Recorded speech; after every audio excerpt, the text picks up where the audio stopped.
고린도전서 15장 1절부터 4절까지 말씀입니다.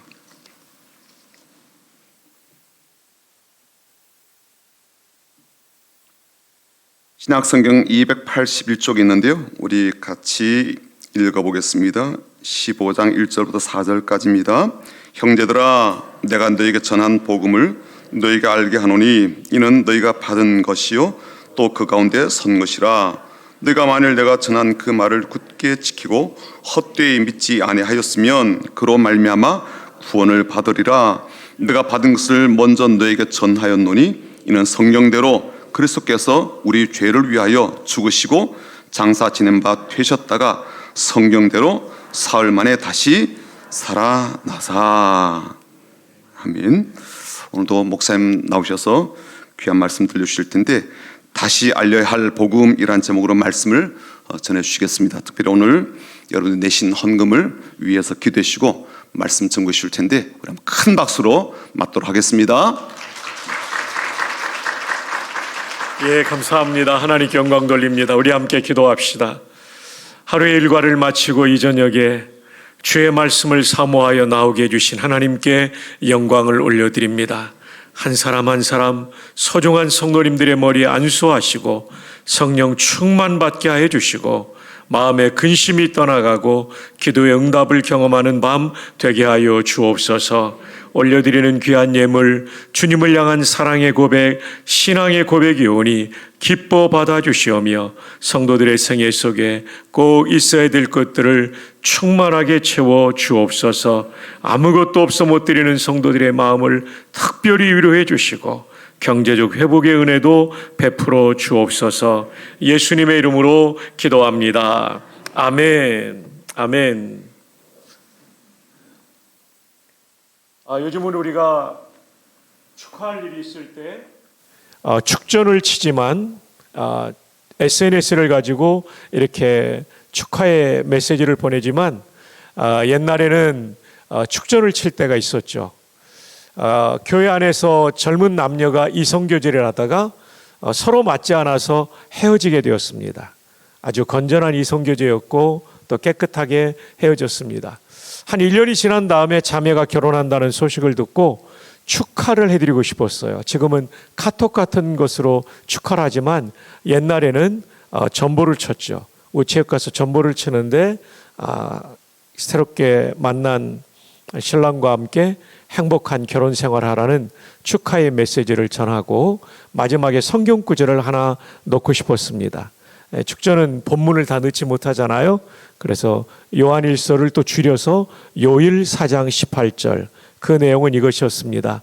사랑엔 두려움이 없나니 온전한 사랑이 두려움을 내쫓느니라. 우리가 건전하게 사귀었으니까 걱정하지 말고 가서 잘 살라는 뜻이었어요. 근데 우체국 직원의 실수로 요 1에서 일자를 빼고 요 4장 18절만 간 것이었습니다. 그 내용은 이것이었습니다. 너에게 남편이 5이 있었으나 지금 있는 남편도 내 남편이 아니니 내 말이 참되도다. 일자 하나가 탈락했지만 대형 사고가 터진 거였죠. 일반적으로는 글자 하나의 탈락이 큰 문제가 아니지만 어떨 때는 아주 중요한 문제가 될 수 있습니다. 오늘 우리가 나누게 될 복음이 글자 하나조차 중요한 내용입니다. 오늘 말씀의 제목 한번 따라해 볼까요? 다시 알려야 할 복음. 네, 이 제목은 1절에서 나왔습니다. 내가 너희에게 전한 복음을 이미 전했습니다. 너희에게 알게 한다는 얘기는 다시 알게 한다는 얘기죠. 왜냐하면 이 복음이 너무나 중요하기 때문에 다시 알린다라고 바울 사도가 고린도 교회 성도들에게 말하고 있습니다. 자, 그렇다면 이렇게 중요한 복음이라는 말의 뜻은 무엇일까요? 복복자의 소식 음자입니다. 그래서 복된 소식. 영어로는 gospel이라고 합니다. 이 말은 고대 영어의 God 플러스 spell인데 God가 신이라는 뜻도 있지만 복되다. 스펠은 알파벳 철자라는 의미도 있지만 소식 이야기라는 뜻이 있습니다. 여기 god에서 d를 탈락시키고 스펠에 더블 l에서 l 하나를 탈락시키고 합해 넣으면 가스펠이 되죠. 그 뜻은 복된 소식입니다. 신약 성경에 기록된 헬라어로는 유앙겔리온이라고 합니다. 우리 한번 따라해 볼까요? 유앙겔리온. 거의 신대원 수준으로 발음해 주셔서 고맙게 생각합니다. 유라는 말은 좋다, 복되다라는 뜻입니다. 그래서 스트레스 가운데 유 스트레스는 좋은 스트레스입니다. 적절한 자극은 스트레스는 우리를 발전시키기 때문이죠. 유, 좋다, 복되다. 앙겔리오는 소식, 합해 놓으면 복된 소식이 되죠. 근데 우리 목사님들이 보는 TDNT라는 사진에 보면 이 유앙겔리온의 뜻을 여러 가지로 설명하는 중에 그 하나가 승리의 소식이라는 뜻이 있습니다. 왜냐하면 고대의 전쟁은 패전 국가의 국민들이 학살을, 집단 학살을 당했어요. 그리고 살아있는 사람은 일생을 노예로 살아야 됐어요. 여러분, 노예가 얼마나 비참한지 모릅니다. 인권이 없습니다. 말하는 짐승으로 노동력이 착취당하는 사람 대접을 받지 못하는 거죠. 그러니까 전쟁에서 패전하면 죽지 않으면 노예가 되는 거예요. 근데 전쟁에서 이겼다? 안 죽어도 되고 노예가 안 돼도 된다는 뜻이죠. 얼마나 기뻤겠어요. 이것이 가장 복된 소식이었죠. 자, 이것을 저는 제2차 페르시아 전쟁과 연관지어서 말씀을 드리겠습니다. BC 490년에 있었습니다. 페르시아와 아테네 사이의 전쟁이었습니다. 페르시아는 성경에 바사왕 고레스 있지 않습니까? 그 바사가 이 페르시아입니다. 그 당시에 가장 강력한 국가였습니다. 그 페르시아의 군대가 무려 2만 5천 명이 지중해를 넘어 침공을 했습니다. 아테네의 방어 병력은 10,000명에 불과했습니다. 그것도 상대군은 훨씬 더 강력한 세계 최강의 군대를 맞서 싸우는 거였죠. 누가 보더라도 이 전쟁의 결과는 페르시아의 승리로 예측되던 상황이었습니다. 이 전투는 그 유명한 마라톤 평야에서 이루어졌고 여기에서 근대 올림픽의 마라톤 경기가 유리하게 되었던 것이죠. 근데 놀랍게도 이 아테네의 지휘관이 아주 뛰어난 장군이었습니다. 밀티아데스라는 장군이었어요. 우리가 비록 열세이긴 하지만 적군에게도 반드시 약점이 있을 것이다. 적 정보 파악을 통해서 페르시아 군대는 정면은 엄청 강하지만 측면은 그보다 약하다는 것을 알게 되었습니다. 전투가 벌어지자 모든 전투력을 측면에 집중함으로써 이 전투에서 기가 막힌 승리를 거둡니다. 여러분, 이 전투에서 페르시아군의 전사자가 6,400명, 아테네군의 전사자가 단 192명, 그야말로 드라마틱한 승리를 거두게 된 것이죠. 이 승리를 안고 아테네군은 너무나 기뻐한 동시에 죽음의 시간을 보내고 있는 아테네 시민들에게 이 승리의 소식 유앙겔리온을 전달하고 싶었습니다. 그래야 되겠죠. 질 수 있다는 생각에 두려움 속에 떨고 있는 시민들을 위하여 한 병사가 차출되었습니다. 그의 이름은 파이데 피디스. 그는 42km를 논스톱으로 달려가 아테네 다운타운에 이르자마자 이렇게 외칩니다. 유앙겔리온, 유앙겔리온, 아데나이 에니케산. 우리말로 하면 복음이다, 복음이다. 아테네가 이겼다. 아테네 시민들은 여러분처럼 조용히 앉아있지는 않았을 겁니다. 죽지 않아도 되고 노예가 되지 않아도 되니까 얼마나 환호하며 박수치며 함성을 질렀겠습니까? 여러분도 그 입장에 설 수 있는 기회를 드리고자 합니다. 그러면 이 말씀이 더 잘 이해가 될 텐데 아직 치지 말고요. 제가 헬라어로 다 외친 다음에 치는 겁니다. 끝날 때 치는 겁니다. 유앙겔리온, 유앙겔리온, 아데나이 에니케사. 고맙습니다. 여러분은 너무나 훌륭한 성도님들이십니다. 이렇게 강사를 도와주시니 제가 힘이 납니다. 복음이란 이런 뜻이에요. 복권에 당첨되는 그 정도 수준이 아닙니다. 죽을 사람이 살게 되고 일생을 노예로 달 사람들이 자유인이 되는 것. 그런데 이것을 성령님께서 신약 성경의 기록자에게 예수님께서 이 땅에 오셔서 하신 일을 설명하는 용어로 쓰도록 감동하셨습니다. 예수님이 오셔서 죽은 자를 살리셨습니다. 허물과 죄로 죽었던 우리를 영적 죽음의 자리에서 살려주셨고, 언젠가는 죽을 이 몸도 부활을 통해 살려주실 거고, 그리고 영원한 죽음이라고 알려지는 지옥에 들어가서 영원히 형벌받는 자리에서 우리를 건져주셨기 때문에 죽을 우리를 살려주신 것이며, 일생을 마귀의 노예로 살 사람들을 성령 안에 있는 자유인으로 만들어 주신 것입니다. 그것이 바로 복음이에요. 죽을 사람을 살리고 노예될 사람을 자유케 하는 것. 예수님이 하신 일이죠. 자, 그렇다면 좀 더 구체적으로 크게 두 번째 복음의 기능은 무엇일까요? 첫 번째, 신앙의 기초입니다. 함께 한번 1절을 읽어요. 시작.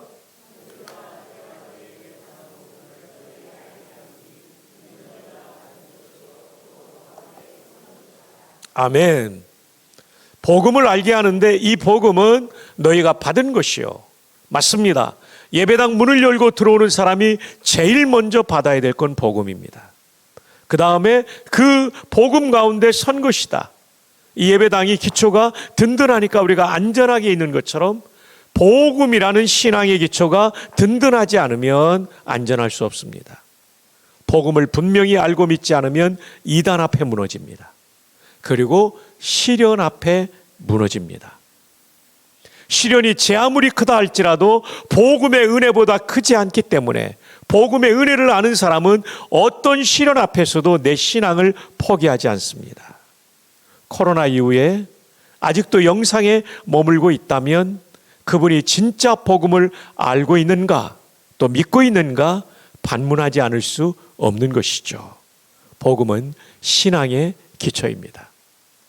두 번째로 복음의 기능은 구원의 근거입니다. 2절도 한번 읽어볼까요?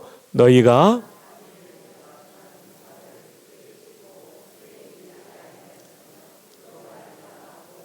내가 전한 그 말은 복음을 가리키죠. 이 복음을 굳게 지킨다는 얘기는 꽉 붙잡는다는 얘기입니다. 영어 성경에 보면 hold, 붙잡는다는 얘기죠. fast, 꽉 붙잡는 겁니다.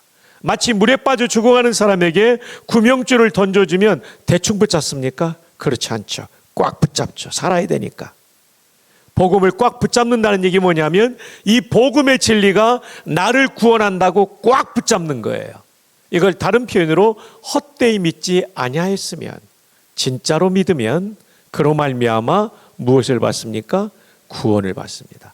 그 소중한 구원을 받는 방편이 복음을 꽉 붙잡고 진짜 믿는 것입니다. 그러니까 복음이 얼마나 중요합니까? 복음의 세 번째 기능은 행복의 출발입니다. 요한 3서 1장 2절 함께 읽어요. 시작. 사랑하는 자여,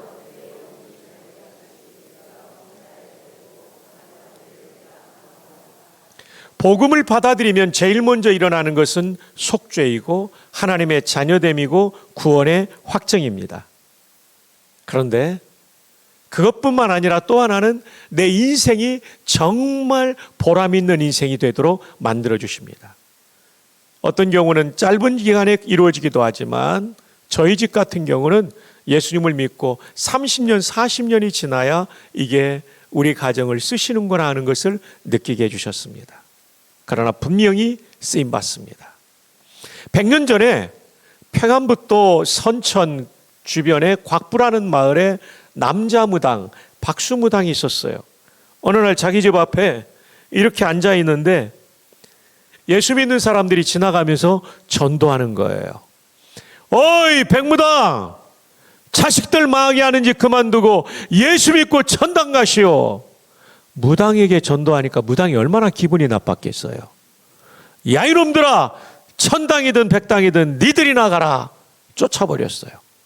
근데 잠을 자는데 이 소리가 계속 들려오는 거예요. 백무당, 자식들 망하게 하는 짓 그만두고 예수 믿고 천당 가시오. 계속 들려오니까 무당이 잠을 못 잔 거예요. 백무당이. 그래서 주일날 교회를 나갑니다. 선천읍교회 목사님은 100년 전에는 선교사님들이 담임 목사를 많이 했거든요. 조지 맥퀸 선교사님입니다. 우리말 이름은 윤산원 선교사님이에요. 이 선교사님 때문에 그분이 전한 복음을 듣고 온 가족이 예수님을 믿고 구원을 받습니다. 근데 이 집의 아들이 아주 총명해요.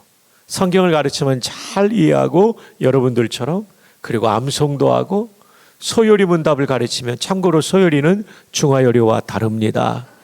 중화요리의 요자는 재료 요자고 소요리의 요자는 중요할 요자입니다. 중요한 진리를 문답 형태로 가르치는데 이게 무려 107문항이거든요. 이걸 다 외우는 거예요. 그런데 어느 날 선교사님이 신방을 가면서 이 아들에게 장작을 펴놓으라고 그랬어요. 좀 하다 그만둘 줄 알았는데 그날따라 신방이 늦게 맞춰졌어요.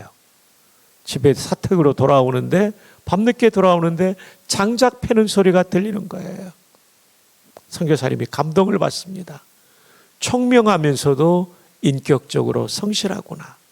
그래서 이 아들을 너무나 귀하게 보신 나머지 미국 유학을 보내셨어요. 그리고 이 아들이 1927년도에 미국 동부의 명문인 예일대학교를 나온 겁니다. 그것도 박사학위를 받은 겁니다. 역사학으로. 놀라야 될 때 안 놀라면 제가 놀라게 됩니다. 목사님, 나도 그 정도 학위는 있어요. 이렇게 앉아 계시는 것 같은데 지금도 예일대학에서 박사 받는 거 어렵습니다.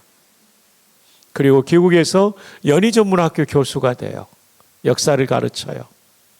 6.25 전쟁 때에는 문교부 장관, 지금의 교육부 장관이 되셔요. 그리고 군목제도 창설에 한경직 목사님과 함께 이승만 대통령을 설득한 장본인입니다.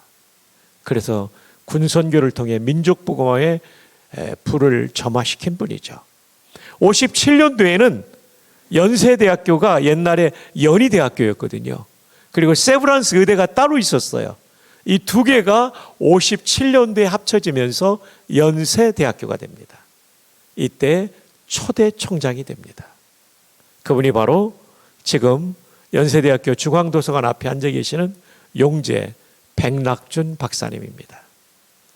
백낙준 박사님의 아버님이 백무당이었어요. 어쩌면 백낙준 박사도 일생을 무당으로 살다 끝날 수 있는 분이셨죠. 그러나 복음이 들어오니까 그분의 인생의 가치가 달라진 거죠. 우리의 인생도 모두 똑같이 이런 삶을 산다는 건 아니지만 믿기 전과 다른 보람과 가치가 있는 인생으로 우리의 인생을 바꾸어 주시는 것입니다. 복음의 기능, 신앙의 기초, 구원의 근거, 행복의 출발입니다. 자, 이제 크게 세 번째로 복음의 내용을 살펴보겠습니다. 먼저 복음의 내용은 십자가라고 성경은 말하죠. 3절에서 말씀해 줍니다. 함께 읽어요. 시작.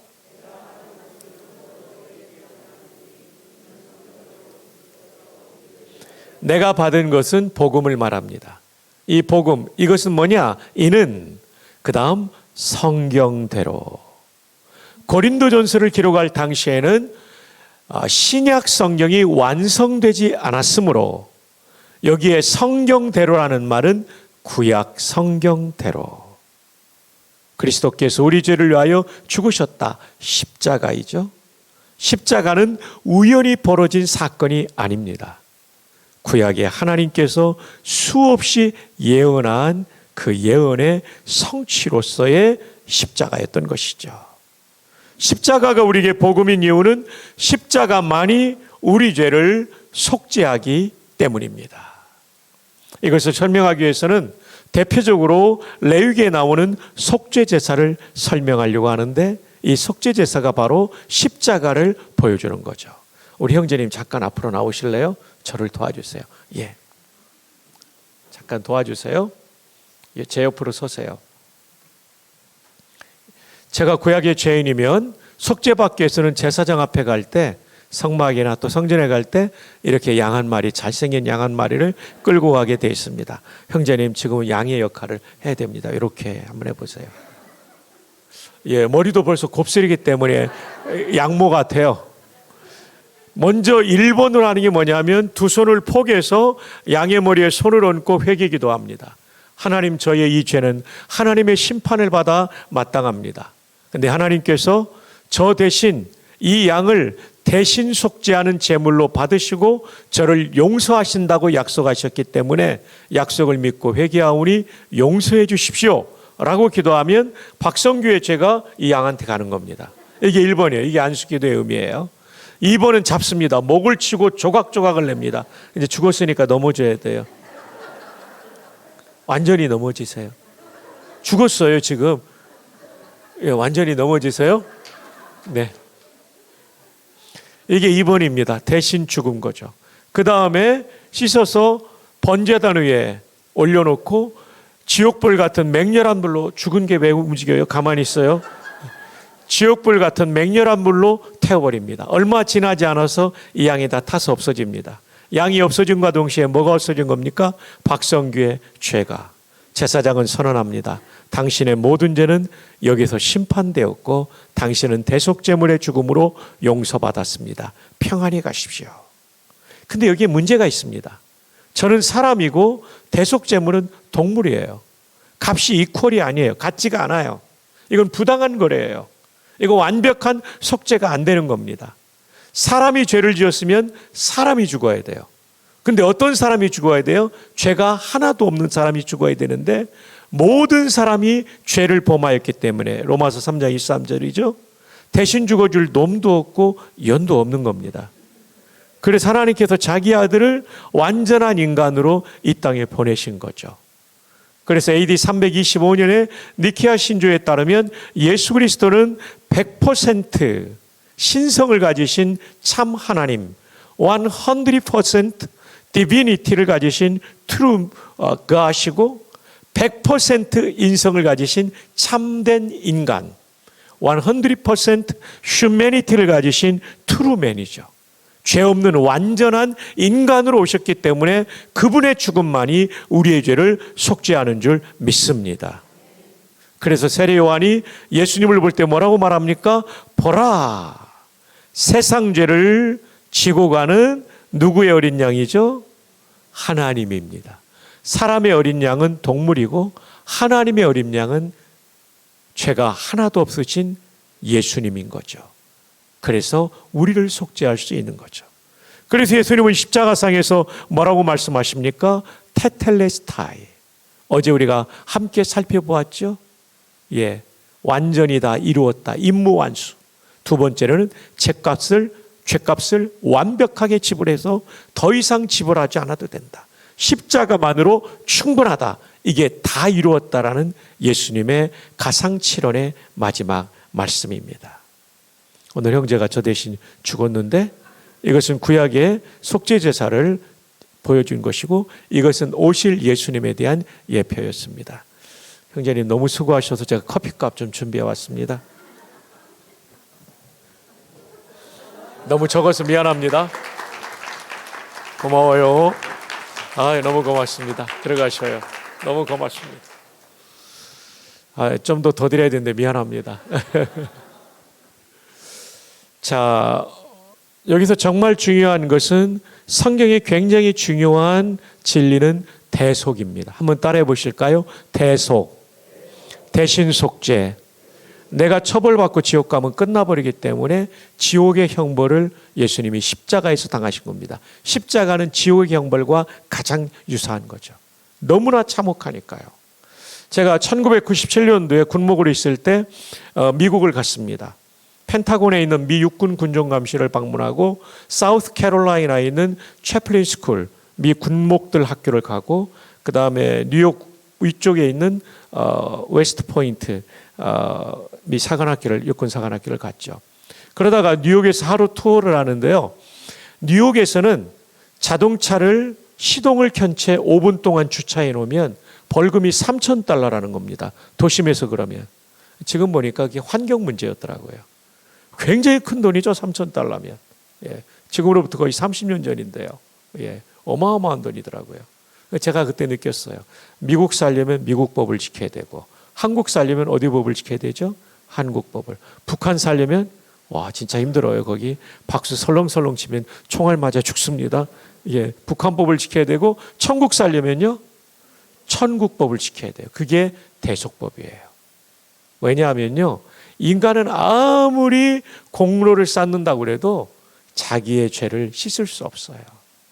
대속의 방법밖에 안 돼요. 예레미야 13장 23절에 보면 표범이 그 반점을 없앨 수 있느냐? 없다는 거죠. 가죽을 벗기면 죽는 거죠. 뭐 그거 없잖아요. 반점을 어떻게 없애겠어요?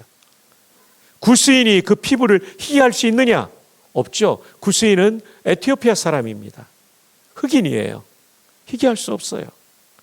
그러면서 이렇게 말하죠. 할 수 있을진데 악에 익숙한 너희도 선을 행할 수 있으리라. 올해 제가 목사 안수 받은 지 만 37년입니다. 며칠 지났습니다. 군목으로 가느라 빨리 받아서 3월 16일에 받았거든요.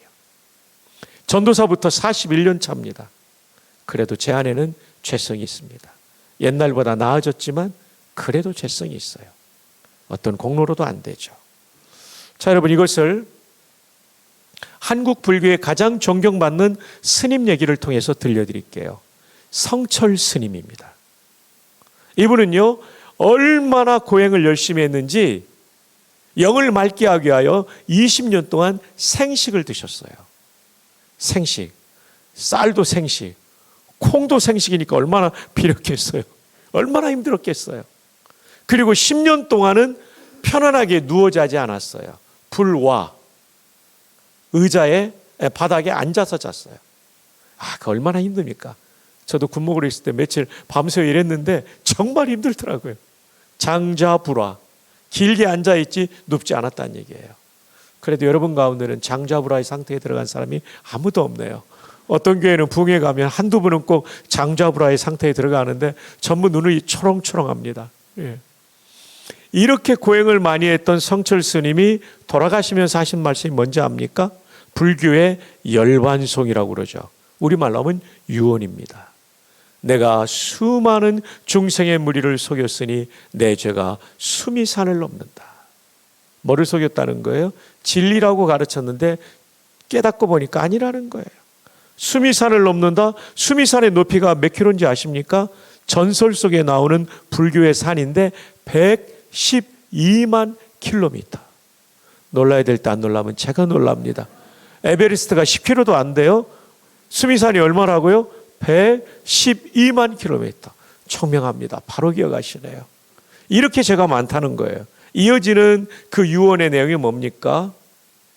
온몸이 천갈래 만갈래 찢겨져서 아비규환의 무간지옥에 떨어질 것이다. 이게 그분의 열반송이었어요. 저는 이 글을 읽으면서 분명히 깨달았어요. 수행을 통해서는 구원과 속죄와 구원을 받는 게 아니라 내가 얼마나 죄인인가를 깨닫는 거죠. 말틴 루터도 그랬어요. 말틴 루터는 종교개혁을 일으키기 전에 카톨릭의 신학자였어요. 신학 박사였습니다. 사제였어요. 신부였어요.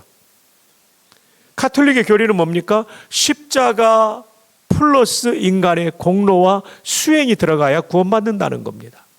예수님은 다 이뤘다가 하는데 그들은 인간의 공로와 수행이 들어가야 된다는 거죠. 어마어마하게 고행을 많이 합니다. 제 석사 논문이 말틴 루터였거든요. 그래 친구들이 말틴 너 모아 더 이상 고행하면 안 돼. 당신 건강했죠. 그래도 이 속죄 은혜가 깨달아지지 않는 거예요. 그래서 로마 성지순례를 갑니다. 추기경들의 타락상을 보며 실망하고 마지막 한 가지 희망은 로마 시내, 저도 작년 4월에 가봤지만 라테란 성당이라고 있어요. 이 성당의 중앙계단이 하얀 대리석이에요. 빌라도 총독의 관저에서 떼어왔기 때문에 빌라도의 계단이라고 부르거든요. 여기를 맨 무릎으로 기어 올라가면 속죄받는다고 해서 루터가 실행을 합니다. 근데 아무것도 느끼지 못합니다. 실망을 가득 안고 독일로 돌아옵니다.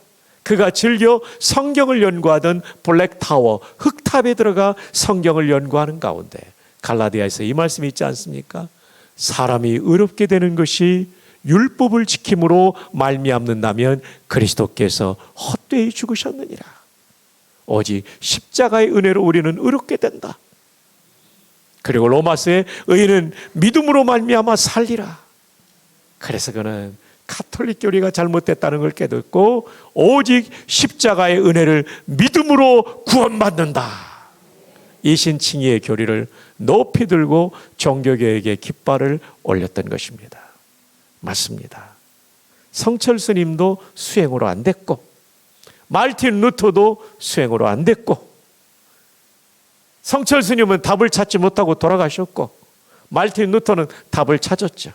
십자가의 은혜를 믿음으로 구원받는다. 그래서 마르틴 루터의 신학을 십자가의 신학, Theologia Crux라고 라틴말로 부르는 것이죠. 근데 여러분, 성철 스님의 증손자가 우리 학교 신학과 3학년입니다. 제가 금요일 날 커피를 대접하기로 했습니다. 남서울교회 집회 갔다가 나오는데 부목사님이 목사님, 성철 스님 증손자가 우리 청년부 나와요. 그래서 만나가지고 전화번호를 받고 이번 금요일 날 만나기로 했어요. 성철 스님은 그렇게 가셨지만 자, 하나님의 섭리는 놀랍죠. 이렇게 은혜로 구원해 주신 것입니다. 자, 그런데 마르틴 루터는 이런 유명한 얘기를 했어요. 성도의 현주소는 무엇인가? 한번 따라해 볼까요? 의인인 동시에 죄인이다. 라틴 말로는 시물이 동시에입니다. 유스투스 의인, 에트 그리고 페카토르는 죄인입니다. 의인인 동시에 죄인. 이게 무슨 말입니까? 우리는 믿음으로써 의로워져서 신부는 의인이 됐습니다. 믿으시면 아멘. 이신칭이죠. 이 자가 써이자예요. 믿을 신자. 믿음으로써 칭의 의롭다, 칭해졌다. 우리 상태가 의로운 건 아니에요. 하나님의 은혜로 의로운 신분을 가진 거예요. 근데 죄인인 건 뭡니까? 우리의 상태는 죄성을 가진 죄인이에요. 아까 제가 고백했죠. 목회한 지 41년이 되고 목사 안수 받은 지 37년이 돼도 제 안에는 죄성이 있어요. 그러나 이것을 그대로 두면 안 되겠죠? 날마다 성령님께 순종함으로 우리가 성화됨으로 하나님께 영광 돌려야 됩니다. 구원받은 것만 강조하고 성화의 책임을 무시하면 구원파 이단같이 될 수 있습니다. 우리는 정말 이 놀라운 은혜 앞에 감사하여 일생 성령께 순종하기를 힘쓰는 우리 모두 되기를 축복합니다. 복음의 내용 두 번째는 부활입니다. 자, 15장 4절에 보면 장사 지낸 바 되셨다가 또 나옵니다. 성경대로. 어느 성경대로죠? 구약 성경대로. 여러분 너무나 똑똑합니다. 너무나 잘 따라오십니다. 구약 성경대로. 그러니까 바울이 뛰어난 학자니까요. 복음의 말을 내가 받은 말, 내가 전한 말 이렇게 바꿔가면서 계속 문장마다 이어지고 있고요. 또한 복음의 내용을 설명할 때 십자가 부활 앞에 성경대로를 대칭적으로 집어넣고 있어요. 그래서 명료하게 보여주고 있죠. 성경대로 사흘 만에 다시 살아나사 다시 붙자에 살활자. 예수님의 부활이 우리에게 왜 복음이 될까요? 20절입니다. 그러나 이제 그리스도께서 잠자는 자들의 어떤 열매가 되셨다고요? 가을에 유실새에 과일 하나가 딱 맺히면 그게 끝이 아니죠. 그 첫 열매에 의해 수많은 열매가 맺히는 것처럼 예수님의 부활은 오고 오는 성도의 수많은 성도의 부활을 예표한 것입니다. 그럼 언제 부활이 일어납니까? 마지막 나팔에. 이 마지막 나팔은 역사의 마지막을 알리는 나팔인 동시에 역사의 마지막에 예수님이 재림하십니까? 재림을 알리는 나팔 소리에 순식간에 부활이 이루어진다. 그 트럼펫 소리와 함께 이루어진다는 것이죠. 52절 함께 읽어볼까요? 다 함께요. 시작.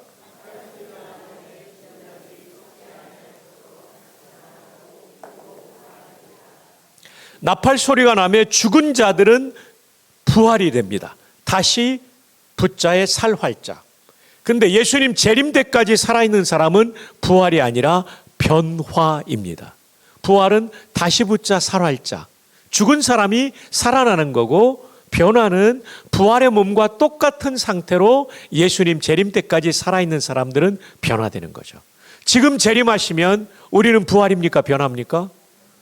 예, 변합니다. 여러분 정말 잘 따라오고 계십니다. 너무나 청명합니다. 예, 정말 뛰어나십니다. 자, 그 다음 42절, 우리 부활의 몸이 썩을 것으로 심고 썩지 아니할 것으로 다시 살아나고. 여러분, 저와 여러분이 예수님 재림하시는 역사의 마지막 날 입게 될 부활의 몸, 또 변화도 좋아요. 어쨌든 그 부활의 몸은요, 다시는 죽지 않는 몸입니다. 할렐루야. 근데 죽지 않는데 평생 병들어가지고, 평생이 아니죠, 영생을 병들어가 살면 얼마나 힘들겠어요. 43절에 뭐라고 말합니까? 하반절부터 보면 약한 것으로 심고 강한 것으로 다시 살아나며. 우리가 땅에 묻힐 때는 약한 몸이었어요. 근데 부활의 몸은 강한 몸이에요. 병들지 않는 몸이에요. 고혈압도 없습니다. 신장 투석도 없습니다. 당뇨도 없습니다. 흰머리 소녀들 염색 안 해도 머리가 까말 거예요. 예, 화장 안 해도 예쁠 거예요. 중년의 부인들 보톡스 안 맞아도 팽팽할 거예요. 우와. 그 웨스트민스터 신앙고백 32장에 보면 33장이 마지막 장이에요. 인간의 최후 상태와 부활에 대해서 말하기를 나는 난데 제일 멋있는 내가 된다는 거예요. 자, 우리 옆에 있는 분에게 이 시간 축복합시다. 혼자 있으면 뒤에 번하고 가세요. 당신은 그날 가장 멋질 거예요? 예쁠 거예요? 시작. 목사님 지금도 멋진데 그날은 더 멋지실 거예요. 형제님 너무 멋지실 거예요. 와, 우리 안수 집사님 그날 진짜 멋지실 거예요. 와, 너무 좋을 거예요. 야, 여러분 이 날이 온다고요. 정말 놀라운 날이 온다고요. 와. 여러분 외모 때문에 컴플렉스 가진 분 다 극복되는 그날이 온다는 것입니다.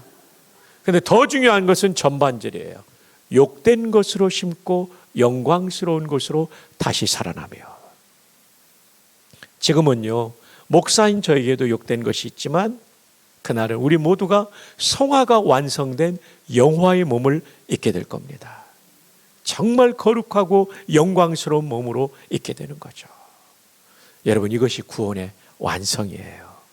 그래서 로마서 8장에 보면 몸의 속량을 기다린다. 우리가 주님의 재림 때 속량이 구원이거든요. 몸까지 구원되는 거예요.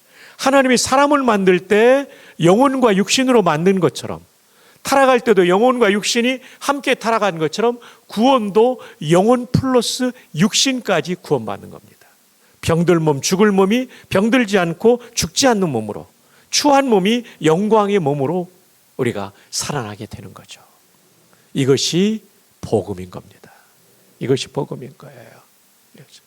그래서 우리가 종종 영혼 구원이라는 말을 쓰는데 그 영혼이라는 말이 헬라어로 푸시케라는 단어예요. 이 단어는 영혼이라는 뜻도 있지만 생명이라는 뜻이 있어요. 그 다음에 이건 영어로 소울로 번역되는데 소울이 영혼이라는 뜻도 있는데 사실은 생명이라는 뜻도 있습니다. 그래서 여러분 SOS가 어떤 분은 그렇게 말이죠. Save our souls. 건져 주십시오. 우리의 영혼을, 이렇게 하지 않고 그때는 우리의 생명을로 번역하는 거죠. 물론 SOS에 대한 뜻이 여러 가지가 있다고는 합니다만은 어쨌든 소울이 영혼만이 아니라 생명. 그래서 저는 목회할 때 성도들이 영혼과 육신을 구분하는 이혼론에 빠질까 봐 영혼 구원이란 말도 되지만 더 좋은 건 생명 구원으로 씁시다. 왜냐하면 구원이 이 부활을 통해 우리 몸까지 완벽하게 회복시키는 것이기 때문에 그렇다라고 강조를 했습니다. 자, 여러분, 제가 이어령 박사님을 처음 만난 건 2001년도로 기억납니다. 23년 전. 2001년도 저는 군에서 예편하고 소령으로 예편한 다음에 미국 LA 아래에 있는 오렌지 카운티에 있는 남가주 사랑의 교회 수석부 목사, 거기는 선임부 목사라고 하는데요, 부임했습니다. 어느 날 이어령 박사님의 따님인 이민아 집사님이 교회에 전화를 하셨어요. 어머니 아버지 오셨는데 예수님 안 믿으니까 복음을 전해달라고. 오정현 목사님이 담임 목사님이셨는데 멀리 출타하셔서 제가 가게 되었어요. 가면서 기도했죠. 한국의 최고의 지성인 앞에 복음을 전해야 되니까 성령님 도와달라고. 세리토스라는 아주 예쁜 곳에 하우스에 이민아 변호사가 집사님이 살고 있었어요. 들어가서 이제 인사드리고 종이를 펼쳐놓고 제가 다리를 걸어가면서 다리에 와라는 방식으로 내비게이터 방식으로 복음을 전했어요. 잘 들어주셨어요. 그래서 마지막 순간에 박사님 예수님을 구주로 영접하시겠습니까? 그랬더니 지금도 잊혀지지 않아요. 문학가이니까 문학적으로 말씀을 하시더라고요. 보통은 영접 안 한다 그러면 저 다음에 할래요 이러는데 목사님 그 허스키한 목소리 있잖아요. 목사님 미안합니다. 아직은 마음에 저항감이 있네요. 굉장히 멋진 표현을 저는 들었습니다. 마음에 좀 아쉬웠지만 박사님 이건 억지로 할 수는 없어서 제가 기도해 드릴게요. 그러시죠. 그래서 제가 간절히 짧게 기도해 드렸어요. 그리고 헤어졌어요. 근데 몇 년 후에 하용조 목사님 통해서 복음을 받아들이셨어요. 그리고 세례까지 받으셨어요. 그리고 쓴 책이 지성에서 영성을 옵니다. 일생을 지성을 최고의 가치로 가지셨던 분이 그 위에 영성의 세계가 있다는 것을 깨달은 거죠. 그분이 제일 좋아한 책이 논어입니다.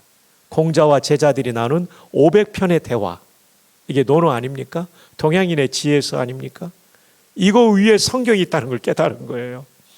이 책에 제가 이 책 나오자마자 샀죠. 제가 복음 전했던 분이라서 151쪽에 부활에 대한 아주 명쾌한 이해가 나옵니다. 딸 미나로 인해 하나님을 만나게 되었지만 그렇다고 딸이 실명 위기에서 치료된 것 때문에 기독교를 받아들인 것은 아닙니다.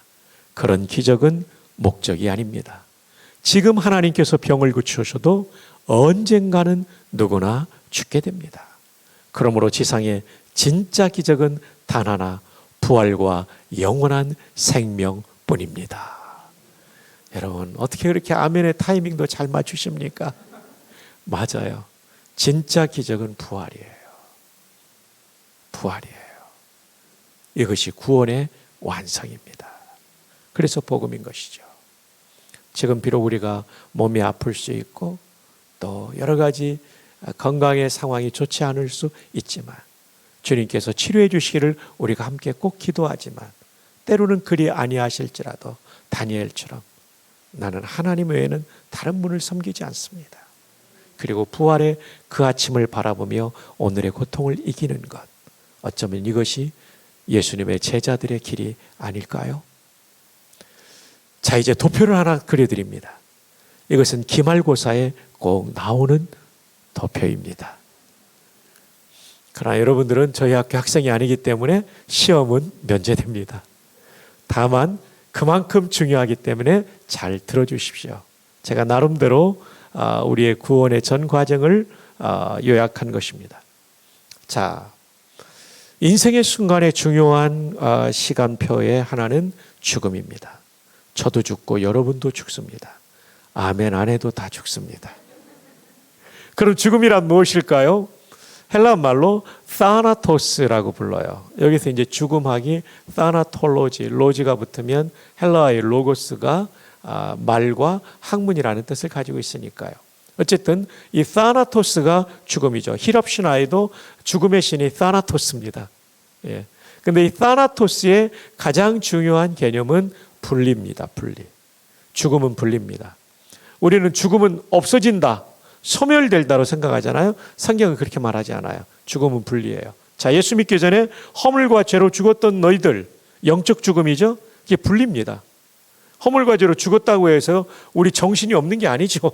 다 있죠. 하나님과 관계적 분리, 하나님의 은혜가 흘러오지 못하는 단절, 이게 죽음이에요. 성경을 읽어도 뭔지 모르고 설교를 들어도 모르고 찬양을 들어도 모르고 은혜가 차단되어 있는 분리, 하나님과 내가 분리된 상태가 영적 죽음이죠. 두 번째 죽음은 육신의 죽음인데 육신의 죽음도 분리입니다. 영혼과 육신의 분리입니다. 첫 번째 영적 죽음은 하나님과 나의 분리라면 육신의 죽음은 내 안에서 일어나는 분리입니다. 이해되죠? 마지막 세 번째로는 영원한 죽음인데 지옥 들어가는 겁니다. 지옥 들어가면 하나님과 영혼이 분리되는 겁니다. 비록 첫 번째 죽음이 있다 할지라도 예수 믿으면 극복이 되잖아요. 그죠? 육신의 죽음도 부활 때 극복이 되잖아요. 근데 지옥 들어가 버리면 영원히 분리되는 겁니다. 영원한 사망이라는 말이 그 사람이 없어진다는 뜻이 아니에요. 지옥에서 생생하게 살아있는데 하나님과 분리된 저주와 형벌의 영원한 시간을 보내는 것. 그래서 영벌이라고 그러죠. 자, 이제 편의상 이 죽음을 육신의 죽음으로 보고 전개하겠습니다. 육신의 죽음은 영혼과 육신의 분리입니다. 육신은 수장, 매장, 화장을 통해 분해됩니다. 목사님, 저 화장하면 부활의 때 살지 못할 텐데 저는 화장 싫어요, 이렇게 말할 수 있는데 걱정하지 마세요. 화형당한 순교자도 다 부활시킨답니다. 아브라함 뼈 가루 하나 남아있지 않습니다. 지금으로부터 4,000년 전의 인물입니다. 그러나 전능하신 하나님이 다 살리실 줄로 믿습니다. 네. 그 다음에 영혼은 즉시 천국 아니면 지옥 가는데 십자가 복음을 믿음으로 테텔레스타이, 죄값을 다 지불했다 말씀하셨잖아요. 그렇게 속죄받은 사람은 죽자마자 천국 갑니다. 십자가상의 강도가 그러죠. 예수여, 당신의 나라에 임할 때 나를 기억하소서. 당신의 나라라는 말은 예수님이 그 나라의 왕이라는 말이고, 왕은 유대 개념의 메시아라는 뜻이 있기 때문에 예수님을 구주라고 고백한 거예요. 그러니까 예수님께서 바로 이어서 말씀하시죠. 오늘 진실로 내게 이르노니 오늘 네가 나와 함께 낙원, 다른 말로 하면 천국에 있으리라. 아멘. 여러분, 우리는 부족해도 지금 죽어도 천국 갑니다. 십자가상의 강도도 부족했지만 그 은혜로 천국 간 줄로 믿습니다. 로마 천주교의 연옥교리는 잘못된 얘기입니다. 연옥이 있다면, 연옥이 뭡니까? 신앙이 부족한 사람이 연단받고 깨끗해져서 준비된 상태로 천국 간다는 얘기인데, 연옥이 있다면 십자가상의 강도가 가야 됩니다. 연옥 없습니다. 나는 부족하여도, 그 다음 뭐죠? 영접하실 터이니, 그 다음 뭐죠? 영광 나라 계신 임금 우리 구주 예수라. 맞습니다. 저와 여러분 다 부족한 인생이지만 십자가 은혜로 테텔레스타이, 잣값이 다 치러졌기 때문에 우리는 지금 죽어도 천국 갑니다. 그러나 이 땅에 살면서 나를 위해 죽임당하신 하나님이신 그분을 위해 더 충성하고 더 닮아가는 성화의 노정에 최선을 다하기를 바랍니다. 그 다음에 지옥이 있습니다. 십자가 은혜로 테텔레스타이, 속죄받지 못한 사람은 지옥에 들어가게 되는 거죠. 부자가 이 땅에서는 호의호식을 하고 살았지만 예수님 믿지 않으므로 지옥에 들어가게 되는 거죠. 우리가 꼭 전도해야 될 것은 지옥 갈 사람을 천국 갈 수 있도록 전도해야 될 줄 믿습니다. 자, 여러분, 여기서 꼭 기억하셔야 될 것은 조상 제사는 비성경적이다. 명절 때나 기일에 제사하는 것은 잘못됐다. 뭐냐하면 웨스트민스터 신앙고백은 성경을 잘 요약하는 것인데, 그 32장에 보면 죽은 사람이 갈 곳은 천국 아니면 지옥밖에 없다. 우리 모두의 조상들은 천국 아니면 지옥에 있지 제사상을 받으러 올 수 없습니다. 구천을 떠돌다가 오신다. 이것은 동양사상이지 성경은 절대 아닙니다. 그러면 귀신은 누구냐? 성경에서는 타락한 천사라고 말하고 동양사상은 죽은 사람의 영혼이라고 가르칩니다. 우리는 타락한 천사가 귀신임을 분명히 알아야 됩니다. 그들이 와서 우리의 제사상을 받는 것이기 때문에 우리는 조상제사를 드릴 수 없는 것입니다. 이해되시면 아멘. 자, 지금 천국과 지옥은 중간계 상태입니다. 영혼만 들어가 있고 입장할 사람이 아직 다 안 들어갔기 때문에 그 다음에 중요한 순간이 다가옵니다. 자, 이 시간 우리 옆에 있는 분에게 하이파이브 하면서 축복합시다. 십자가 복음을 믿으면 지금 죽어도 천국 갑니다. 시작. 십자가 복음을 믿으면 지금 죽어도 천국 갑니다. 자, 뒤에 있는 분하고 한 번 더 합시다. 시작. 십자가 복음을 믿으면 지금 죽어도 천국 갑니다. 왼쪽에 있는 사람과 한 번 더 해요.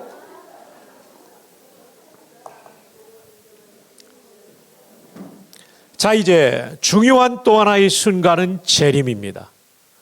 초림은 2000년 전에 처음 초자죠. 재림은 다시 제자, 다시 오신다. 초림은 first coming이라면 재림은 the second coming이 되는 것이죠. 예수님은 반드시 다시 오십니다. 이단들이 재림을 분탕질해 놨기 때문에 그건 마귀의 전략이죠. 재림에 대한 소망을 끊어버렸는데 아닙니다. 재림은 성경에 정말 중요한 약속입니다. 동정녀 탄생이 한 번 약속됐지만 이사야 7장에 이것이 700년 후에 성취되었잖아요. 재림의 약속은 너무나도 많습니다. 이 약속은 반드시 이루어질 줄로 믿습니다. 재림의 때에 아까 말씀드린 부활이 이루어집니다. 이 부활은 영혼의 부활이 아닙니다. 영혼은 영원한 존재이기 때문에 죽지 않습니다. 영혼은 천국 아니면 지옥 가 있지 죽지 않습니다. 그러므로 이 부활은 육신의 부활이죠. 그래서 사도신경을 가지고 신앙 고백할 때 몸이 다시 사는 것과 영원히 사는 것을 믿사옵나이다. 몸의 부활인 것이죠. 근데 이 몸의 부활을 성경을 요약한 웨스트민스터 신앙 고백에 보면 성도의 부활은 영광의 부활이라고 되어 있어요. 왜냐하면 성화가 완성된 영화의 몸을 입기 때문이에요. 근데 불신자의 부활은 수치의 부활입니다. 쇳덩어리를 그대로 가지고 부활하는 거예요. 참. 그러니까 우리가 전도해야 되죠. 우리만 이 복을 누리면 안 되죠. 그리고 최후 심판이 이루어지게 됩니다. 최후 심판대 앞에 섰을 때 마귀가 저를 고발할 거예요. 하나님, 저 박성규가 목사도 했고 총신대학교 총장까지 했는데 저놈이 얼마나 나쁜 놈인지 압니까? 몇 년, 몇 월, 며칠에 무슨 일 했고 리스트업을 쫙 할 거예요. 저는 고개를 떨굴 거예요. 왜냐하면 그게 사실이니까. 그때 예수님이 나서십니다. 아버지 하나님, 박성규가 그 죄를 지은 건 맞지만 제가 십자가에서 뭐죠? 테텔레스타이, 죄값 다 치렀습니다. 그러므로 무죄이며 대신 박성규가 이런 충성들을 했기 때문에 이 상을 주십시오. 이게 최후 심판이에요. 나는 부족하여도 상을 주실 거예요. 여러분, 이 땅에 사는 동안 저 천국에서의 영광과 재림 이후에 받을 최후 심판의 그 상급을 바라보며 오늘도 충성스럽게 살아가는 여러분 되기를 바랍니다. 그 충성이 뭡니까? 그 내 마음이 온전히 주님을 바라보는 거예요. 그리고 주님께서 소중하게 여기시는 우리 성민교회, 피로 값주고 사신 교회를 소중하게 여기고 말 한마디라도 교회를 세우고 담임 목사님 통역 잘하고 그리고 더 많은 서울 시민을 구원하기 위하여 온 힘을 기울이고 한 사람 구원하는 게 얼마나 귀합니까? 그런 일들을 하시는 거죠. 그리고 여러분이 주일학교 선생님이면 그 학생 하나를 찾아서 그 학생이 정말 예수님 잘 따르도록 하고, 여러분이 소그룹 리더라면 여러분이 맡고 있는 그 성도가 방황할 때 도와주고, 이게 하나님 기뻐하시는 일이에요. 제가 초등학교 3학년 겨울방학 4학년 올라가던 1971년도에 저희 아버님이 돌아가셨어요. 제가 3대 독자인데 너무나 사랑해 주시는 아버님. 제가 지금 생각해보면 소아 우울증이 걸렸던 것 같아요. 아무도 만나고 싶지 않았어요. 아무도요. 제가 교회를 얼마 동안 안 나갔냐면 1년을 안 나갔습니다. 여러분 아십니까? 박성규 목사가 장기 결석자 출신이라는 것을. 근데 고마운 건요, 주일학교 선생님이 1년 12달 52주를 찾아오셨어요. 제 친구 어머님이세요. 본인이 바쁘면 제 친구를 보내셨어요.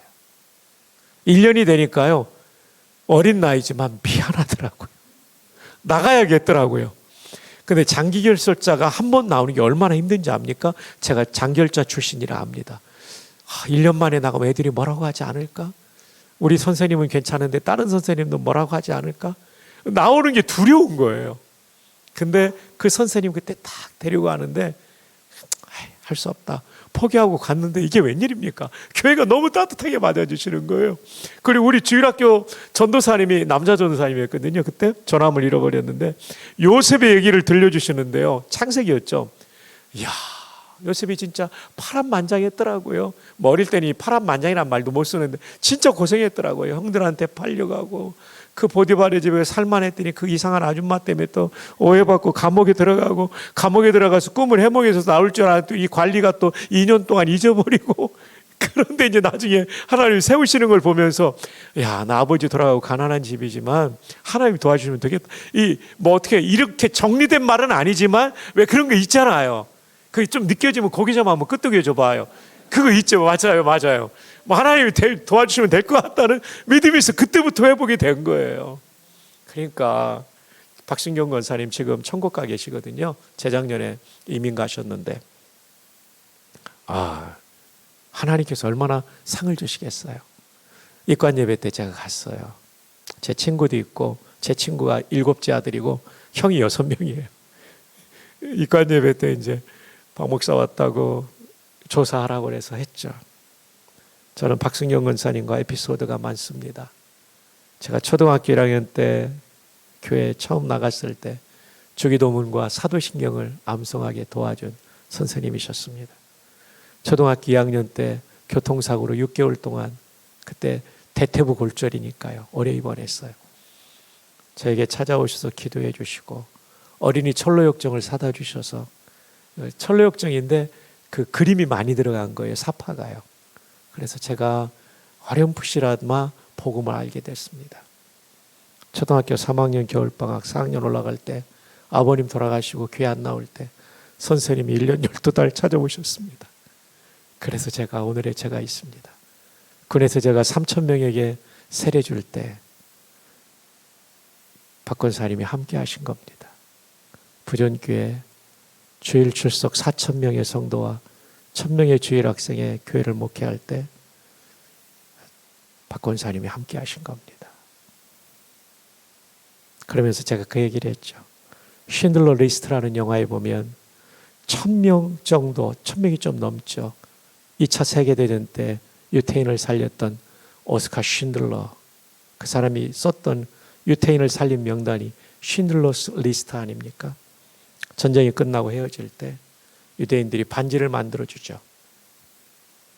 반지 안에는 탈무드가 쓰여져 있었어요. 그 뜻은 이것입니다. 한 사람을 살린 사람은 전 세계를 살리는 것이다. Whoever saves one life saves the entire world. 누구든지 한 생명을 살리는 건 전 세계를 살리는 것이다. 맞습니다. 박 선생님은 저 하나를 살렸지만 저를 통해 수천의 장병과 수천의 부산 시민을 살리셨습니다. 여러분, 사람 하나를 살리는 거. 지금도 제가 고마운 게요. 제가 어릴 때 새카맣고 참 볼품이 없었고요. 우리 집이 진짜 가난했거든요. 진짜 가난해서. 월세에 살았거든요. 아버지 돌아가시고 아무런 희망이 없는 가난한 집에 그 새카만 아들을 선생님이 포기하지 않아서 오늘의 박성규가 있는 거죠. 하나님께서 큰 상을 주지 않으실까요? 네. 여러분이 맡고 있는 어린이, 청소년, 청년 소중하게 여기십시오. 코로나 위에 발을 끊고 있는 장기 결석자 꼭 데려오시기를 바랍니다. 지난주에 제가 강경에 가서 제가 지방을 웬만하면 안 갑니다. 매일 출근하기 때문에요. 그래서 안 가는데 그 후배 하도 오라고 그래서 갔다가 새벽 열차로 올라와서 일 보고 또 저녁에 내려가고 그랬는데요. 감사한 게요. 3년 만에 집회 중에 나온 장결자가 있었습니다. 제 동료를 만났습니다. 너무 좋았습니다.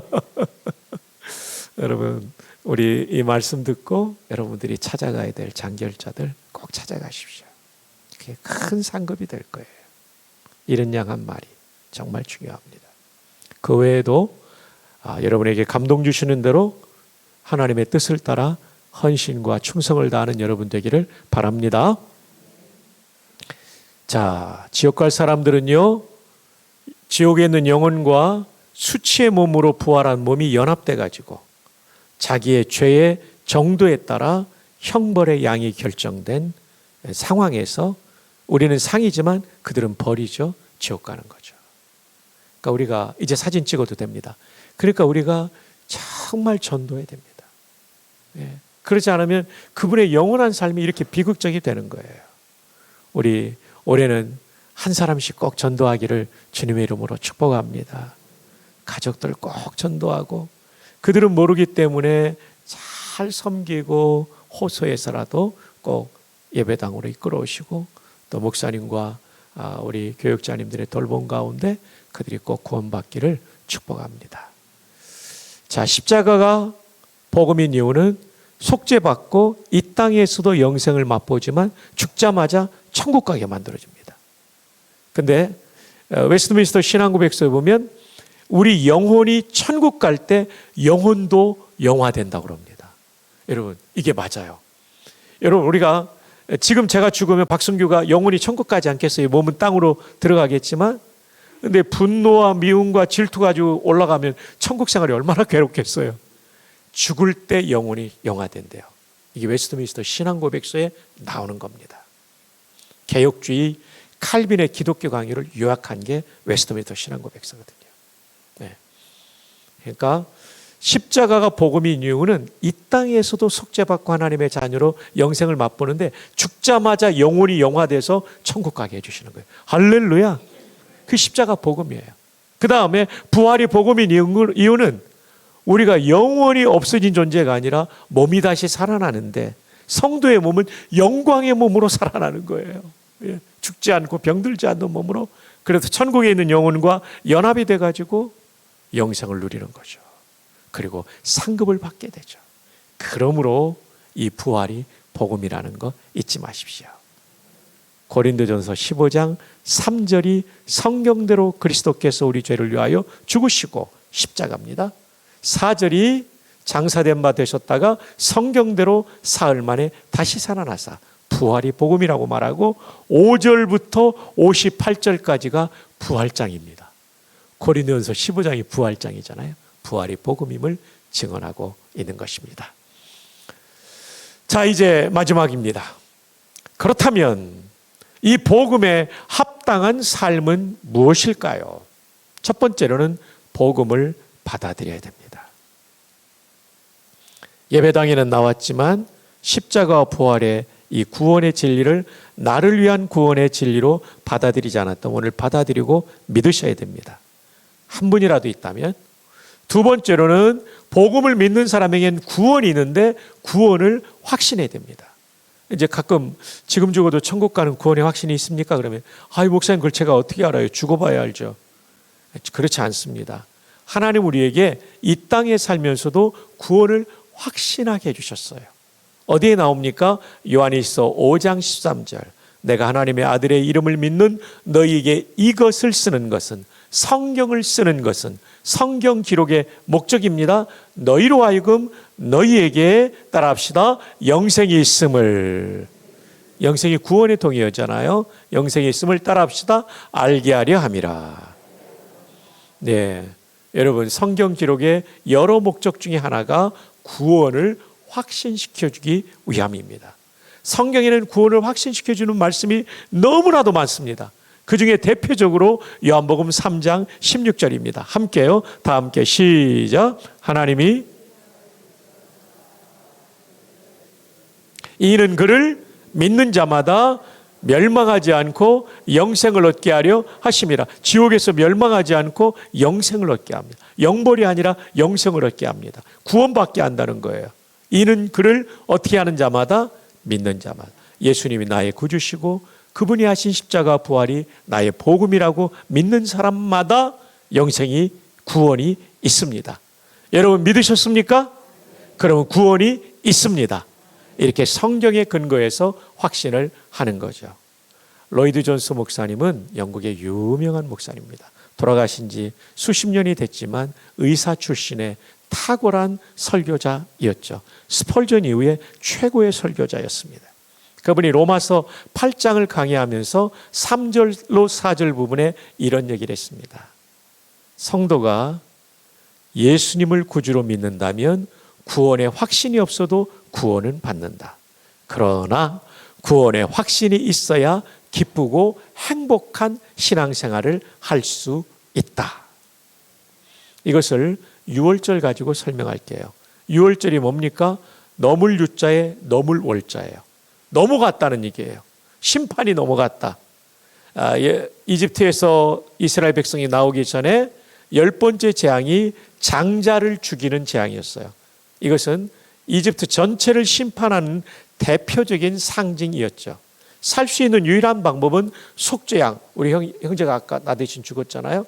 속죄양을 잡아가지고 그 집의 상징인 대문에 바르는 거예요. 대문 어디에 바르냐면 좌우 설주, 기둥입니다. 기둥주자죠. 그 다음에 임방이에요. 그럼 문지방 왜 안 발랐을까요? 문지방에서 양을 잡았기 때문에 거기는 피가 이미 뿌려져 있었다. 이게 저희 구약학 은사이신 고 김미보 박사님의 해석이에요. 그러니까 그 집을 상징하는 대문 전체의 문틀 또 프레임이 전부 피로 물들어 있었어요. 심판의 천사가 왔다가 이미 심판이 치러졌기 때문에 건너뛰어서 그 집의 아들은 살았던 것이죠. 자, 이것을 이해하기 위해서 우리 모두 BC 1400년경의 이집트의 거리로 시간여행을 떠나봅시다. 준비됐나요? 훌륭한 선생님들이십니다.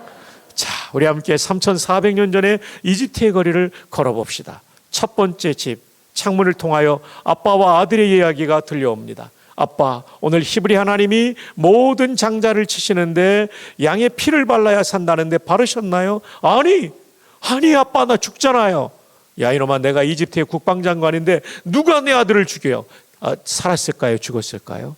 죽었죠. 잘 따라왔어요? 두 번째 집으로 가봅시다. 아빠, 오늘 하나님이 치시는데 양의 피를 발랐나요? 발랐지.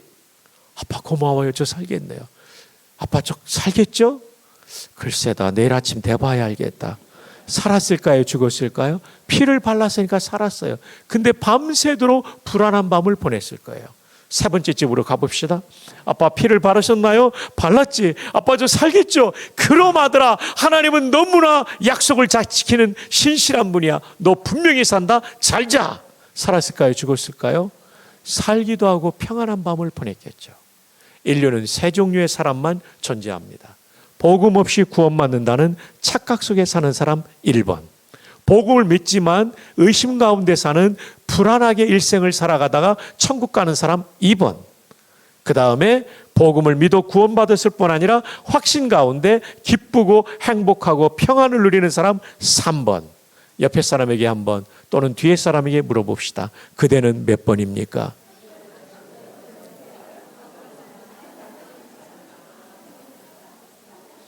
네, 3번이 많으실 거예요. 네, 혹시 2번이 있다면 3번으로 오늘 옮겨가면 돼요. 괜찮아요. 1번이 있다면 어디로 가야 될까요? 그렇죠. 2번 갈 필요 없어요. 여러분, 어떻게 이렇게 똑똑해요? 따라합시다. 천재니까. 와, 3번으로 바로 가야 돼요. 왜 2번 가요? 네, 너무 좋아요. 여러분이 아주 훌륭한 분들이세요. 네. 자, 그리고 마지막 세 번째로는 구원의 은혜에 보답하기 위해서 우리는 헌신해야 돼요.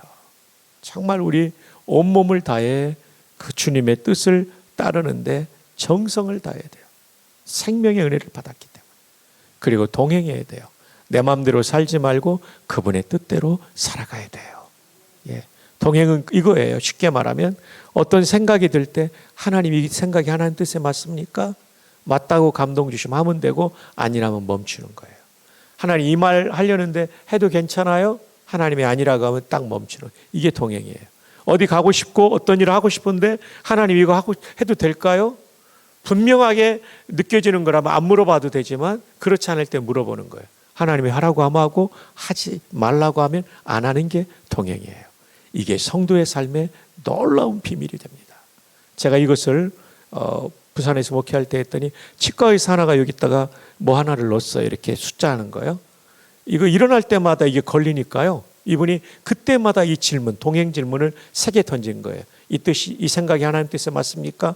이 말이 하나님 뜻에 맞습니까? 이 행동이 하나님 뜻에 맞습니까? 삶이 달라지더라는 거예요. 하루에 20-30번 하다 보니까. 이게 동행이에요. 그 다음 전도해야 되죠. 정말 올해 우리 꼭 한 명씩 전도합시다. 옆에 있는 분에게 우리 한번 하이파이브 하면서 전도합시다. 아까도 강조했지만 믿음으로 얻는 구원만 강조하고 제 마음대로 사는 거, 동행하지 않는 건 비성경적입니다. 이건 구원파식 구원관이에요. 구원받은, 진짜 구원받은 성도는 감사해서 헌신하고 하나님의 뜻에 순종하게 돼 있죠. 우리는 흔히 예수님을 구주로만, 구세주로만, 구원자로만 믿습니다.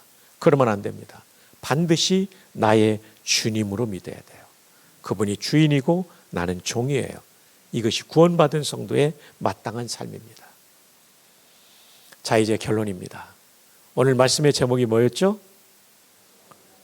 다시 알려야 할 복음. 왜 그럴까요? 너무나 중요하기 때문에. 목회자들은 다시 알려야 되고, 여러분 다시 배우고 다시 확신해야 되죠. 복음은 세상에서 가장 복된 소식. 죽지 않아도 되고 노예가 되지 않아도 되는 것. 이게 바로 예수님의 십자가와 부활을 통해서 이루어진 놀라운 구원이죠. 이게 바로 십자가 부활이 복음이에요. 복음을 믿어서 우리는 구원받고 확신하고, 확신한 다음에는 헌신이 지금 빠져있죠. 헌신하고 동행하고 복음 전해야 됩니다. 이렇게 살아가는 복된 여러분들 되시기를 주님의 이름으로 축복합니다. 함께 잠시 한번 기도합시다. 조용히 눈을 감고 기도하는 이 시간, 종이 들려드리는 말씀을 기억하시고 들어주십시오. 사랑하는 여러분, 오늘 이 말씀을 통하여 구원을 확신한 분들도 있지만, 어떤 분은 아직 내가 이 복음을 제대로 믿지 않고 예수님을 구주로 영접한 적이 한 번도 없다는 분이 계실 수 있어요. 이 말씀은 바로 그분을 위한 것입니다. 목사님, 제가 바로 그 사람입니다. 예수님을 구체적으로 영접한 적이 없고 이 복음을 받아들인 적이 없습니다. 이 시간 제가 예수님을 내 구주로 확실히 믿고 이 복음을 받아들이겠습니다. 그래서 구원받은 영생하는 성도 되겠습니다. 저를 위해 기도해 주십시오. 이런 소원이 있다면 한번 손을 번쩍 들었다가, 하나님 앞에 드는 마음으로 번쩍 들었다가 내려주시기 바랍니다. 고맙습니다. 내리셔도 됩니다. 1987년 군목으로 임관한 저는 공수훈련을 받다가 5명의 부대원이 순직했어요. 청평군인병원에서 장례를 치르면서 얼마나 마음이 아팠는지 몰라요. 젊다고 내일이 보장되는 것은 아니구나. 맞습니다. 오늘 예배를 마치고 저 예배당 문을 열고 나가면 우리 앞에 무엇이 기다리고 있는지 아무도 모릅니다. 가장 중요한 것은 지금 죽어도 천국 갈 준비, 복음을 받아들인 것, 예수님을 구주로 믿는 것, 이게 가장 중요한 준비예요. 아직 이 준비가 되어 있지 않다면 오늘 그 준비를 합시다. 목사님, 제가 그 준비하고 싶습니다. 저를 위해 기도해 주십시오. 이 소원이 있다면 한번 손을 번쩍 들었다가 내려주시기 바랍니다. 고맙습니다. 내리셔도 됩니다. 감사합니다. 마지막으로 초청합니다. 2년 전 코로나에 감염되었습니다. 인후통이 왔습니다. 목사에게 목소리는 너무나 중요한데, 그런데 다행히 가정의학과 원장이신 집사님이 제게 팍슬로비드라는 좋은 약을 주었고 깨끗하게 나았어요. 그 약의 원리는 모르지만 믿음으로 받아들인 거죠. 66권 성경을 다 알고 믿는 사람은 없습니다. 이 정도 복음에 대한 설명서면 팍슬로비드에 대한 설명서만큼 충분합니다. 아니, 팍슬로비드보다 강력하게 우리를 치료하고 구원하는 이 복음을 이 시간 받아들일 수 있기를 바랍니다. 내게 그 복음이 필요합니다. 저를 위해 기도해 주십시오. 이 소원 있는 분 마지막으로 초청하는데 손을 한번 번쩍 들었다가 내려주시기를 바랍니다. 감사합니다. 손을 들었던 분은 두 손을 가슴에 모으시고, 그 외의 성도들은 모두가 함께 기도할 때 함께 도와주세요. 이 시간 영접하시기를 원하는 분들뿐 아니라 모두가 저를 따라 기도합니다. 다 함께 기도할 때 따라하십시오. 주 예수님, 고맙습니다. 십자가에서 죽어주심으로 제 모든 죄가 용서됨을 믿습니다. 부활하심으로 말미암아 역사의 마지막 날 영광의 몸으로, 영생하는 몸으로 부활할 줄 믿습니다. 이제까지 살면서 지었던 모든 죄를 용서해 주시고, 지금부터는 예수님을 구원자뿐만 아니라 나의 주님으로 믿고 순종하게 하여 주시옵소서. 저의 일생이 하나님께 영광 돌리는 생애가 되게 하여 주옵소서. 예수님의 이름으로 기도합니다.